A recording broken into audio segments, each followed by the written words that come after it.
الحمدللہ رب العالمین والصلاة والسلام علی سید الانبیاء والمرسلین وعلی آلہ واصحابہ اجمعین اما بعد فاعوذ باللہ من الشیطان الرجیم بسم اللہ الرحمن الرحیم ان اکرمکم عند اللہ اتقاکم صدق اللہ مولانا العظیم وصدق رسولہ النبی الکریم الامین ان اللہ وملائکتہ یصلون علی النبی یا ایہا الذین آمنوا صلوا علیہ وسلموا تسلیما اللہم صلی علی سیدنا و مولانا محمد وعلی آلہ واصحابہ اجمعین۔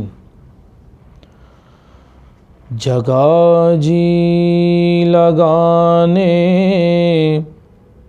کی دنیا نہیں ہے، یہ عبرت کی جا ہے، تماشا نہیں ہے۔ جگہ جی لگانے کی دنیا نہیں ہے، یہ عبرت کی جا ہے، تماشا نہیں ہے۔ ملے خاک میں اہل شان کیسے کیسے، مکی ہو گئے لا مکان کیسے کیسے، ہوئے نامور بے نشاں کیسے کیسے، زمیں کھا گئی نوجواں کیسے کیسے۔ جگہ جی لگانے کی دنیا نہیں ہے، یہ عبرت کی جا ہے، تماشا نہیں ہے۔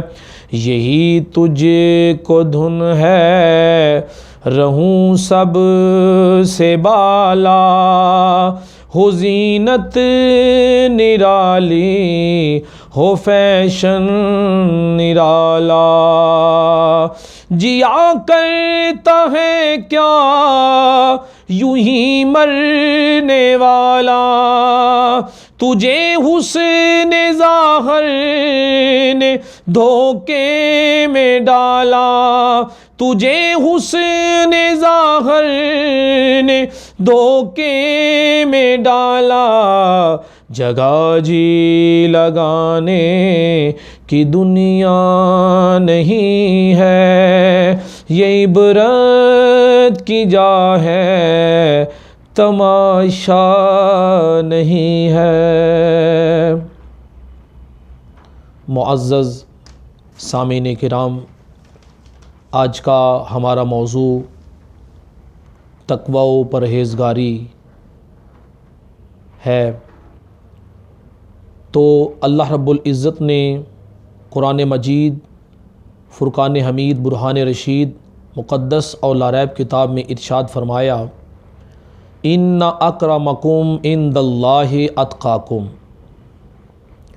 اللہ رب العزت نے ارشاد فرمایا کہ بے شک اللہ تعالیٰ کے ہاں زیادہ عزت والا، زیادہ مکرم، زیادہ خوش نصیب اور زیادہ پسندیدہ اللہ تعالیٰ کے نزدیک وہ شخص ہے تم میں سے جو زیادہ متقی اور پرہیزگار ہے۔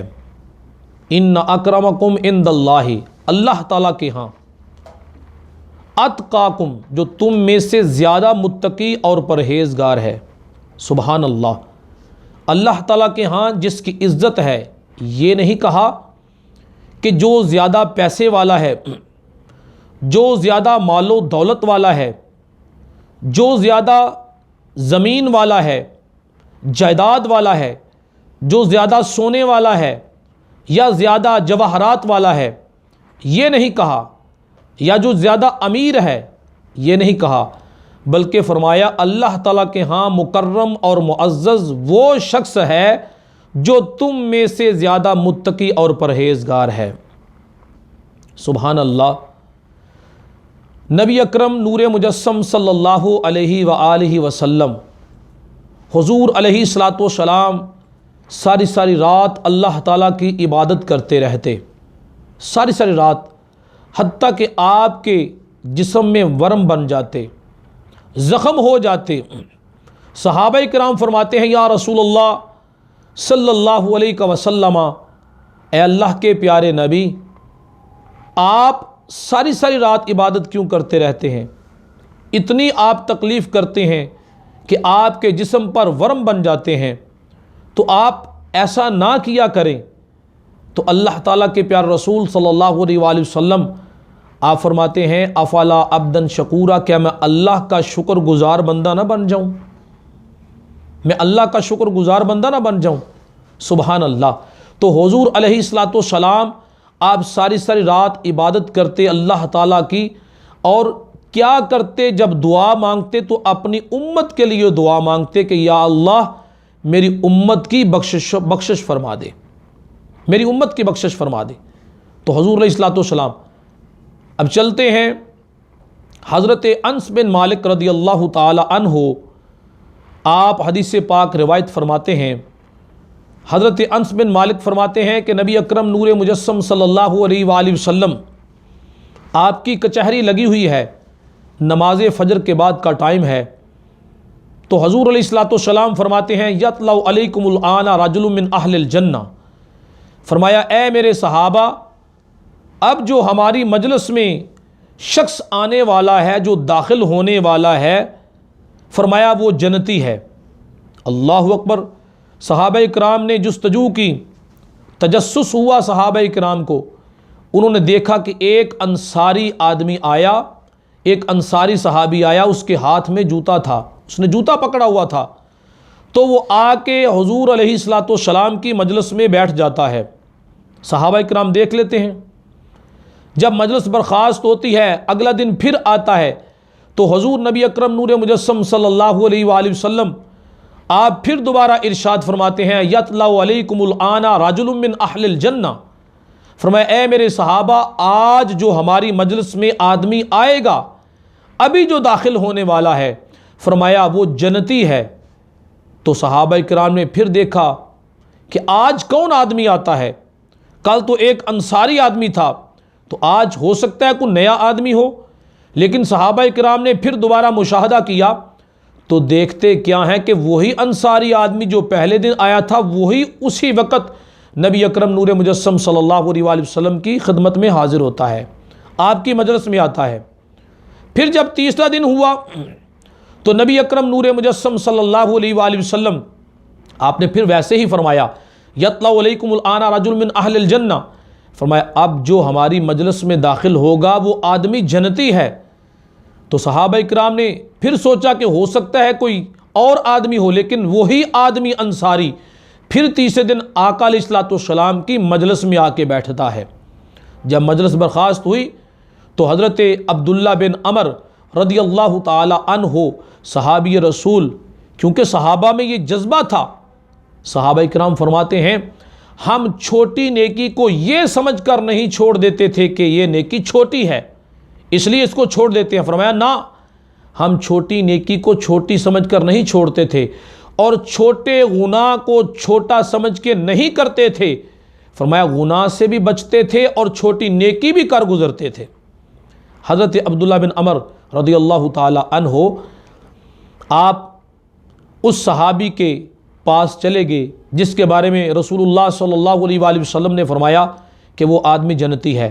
اس سے بات چیت ہوئی حضرت عبداللہ بن عمر کی۔ حضرت عبداللہ بن عمر وہ عمل تلاش کرنا چاہتے تھے جس کی وجہ سے نبی اکرم نور مجسم صلی اللہ علیہ وآلہ وسلم اس صحابی کو جنتی فرماتے تھے۔ تو حضرت عبداللہ بن عمر رضی اللہ تعالی عنہ آپ نے فرمایا اے صحابی، میرے گھر میں جھگڑا ہو گیا ہے اور میں 3 راتیں تیرے پاس گزارنا چاہتا ہوں، تو مجھے اجازت دے دے۔ تو وہ انصاری صحابی نے کہا ٹھیک ہے آپ میرے پاس آ جائیں، میرے گھر میں آپ 3 راتیں گزار سکتے ہیں۔ مقصد عمل تلاش کرنا تھا، لیکن جب اس صحابی کے گھر گئے، نماز عشاء ادا کرنے کے بعد جب گھر گئے تو رات کے وقت حضرت عبداللہ بن عمر فرماتے ہیں میں دیکھتا ہوں، جاگتا ہوں اور دیکھتا ہوں کہ یہ عمل رات کو کون سا عمل کرتے ہیں، یہ صحابی رات کو کون سا عمل کرتے ہیں۔ فرمایا وہ عشاء کی نماز پڑھنے کے بعد سو گئے، لیکن جب رات کو کروٹ لیتے ہیں تو اللہ کی حمد و ثنا بیان کرتے ہیں، کروٹ لیتے ہیں تو اللہ کا ذکر کرتے ہیں۔ ساری رات اسی طرح گزر گئی۔ فرمایا جب فجر کی آذان ہوئی تو ہم اٹھے، نماز فجر جماعت کے ساتھ ادا کی۔ پہلے دن بھی یہی معمول رہا، دوسرے دن پھر یہی معمول رہا۔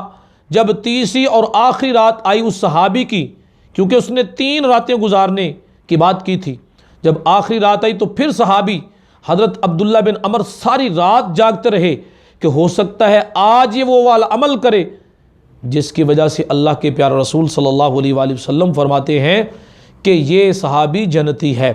ساری رات جاگتے رہے لیکن عمل نہ مل سکا۔ صبح جب فجر کی نماز ادا کی، نماز ادا کرنے کے بعد جب واپس آئے تو حضرت عبداللہ بن عمر فرماتے ہیں اے صحابی میں اپنے گھر کو جا رہا ہوں، میں جس مقصد کے لیے آیا تھا میرا وہ مقصد پورا نہیں ہوا۔ میں بھی نماز پڑھتا ہوں، تو بھی نماز پڑھتا ہے، تو بھی رات کو سو جاتا ہے، میں بھی ایسے کرتا ہوں، میرا بھی گھر کا یہی معمول ہے، لیکن تو کوئی ایسا عمل نہیں کرتا جس کی وجہ سے اللہ کے رسول فرماتے ہیں کہ تو جنتی ہے۔ جب چل پڑے تو وہ انصاری صحابی جن کے گھر میں حضرت عبداللہ بن عمر رہ رہے تھے، 3 راتیں جن کے گھر میں گزاری، انہوں نے آواز دی، فرمایا اے اللہ کے درویش واپس آ جاؤ، تم تو وہ عمل تلاش نہیں کر سکے، او میں تمہیں بتا دیتا ہوں وہ عمل کون سا ہے جس کی وجہ سے اللہ کے پیارے رسول صلی اللہ علیہ وآلہ وسلم آپ فرماتے ہیں کہ میں جنتی ہوں۔ فرمایا انی لا آجدو فی نفسی لأحد من المسلمین غشا۔ فرمایا اے میرے پیارے مسلمان بھائی، اے صحابی سن لو، میں نے ساری زندگی اپنے دل کے اندر کسی مسلمان بھائی کے بارے میں برا گمان نہیں کیا، اگر کسی نے مجھے تکلیف دی تو میں نے اس کو معاف کر دیا۔ تقوی و پرہیزگاری کا یہ عالم تھا۔ اللہ اکبر۔ جناب سیدنا صدیق اکبر رضی اللہ تعالیٰ عنہ آپ جب مکہ سے باہر نکلتے ہیں تو باہر ایک درخت کے پاس جاتے ہیں، درخت کے اوپر ایک پرندہ بیٹھا ہوتا ہے۔ آپ کے تقوی کا یہ عالم ہے۔ سیدنا صدیق اکبر رضی اللہ تعالیٰ عنہ آپ اس پرندے کی طرف دیکھتے ہیں جو درخت کے اوپر بیٹھا ہے، اور پرندے کے بارے میں کیا فرماتے ہیں؟ فرماتے ہیں طوبیٰ لکا یا طیرو تأکلو من الشجر وتستظل بہا وتسیر بغیر حساب لیت ابا بکر مثلک۔ اللہ اکبر۔ جناب سیدنا صدیق اکبر رضی اللہ تعالی عنہ آپ اس پرندے کو مخاطب ہو کے یہ کہتے ہیں کہ طوبیٰ لکا یا طیرو، فرمایا اے پرندے تمہیں خوشخبری ہو، تمہیں مبارک ہو اے پرندے کہ تو اس درخت کا پھل بھی کھاتا ہے، اس کے سائے میں بھی بیٹھتا ہے، اور فرمایا وَتَسِيرُ بِغَيْرِ حِسَابٍ، اللہ نے تیرا حساب و کتاب بھی نہیں لینا۔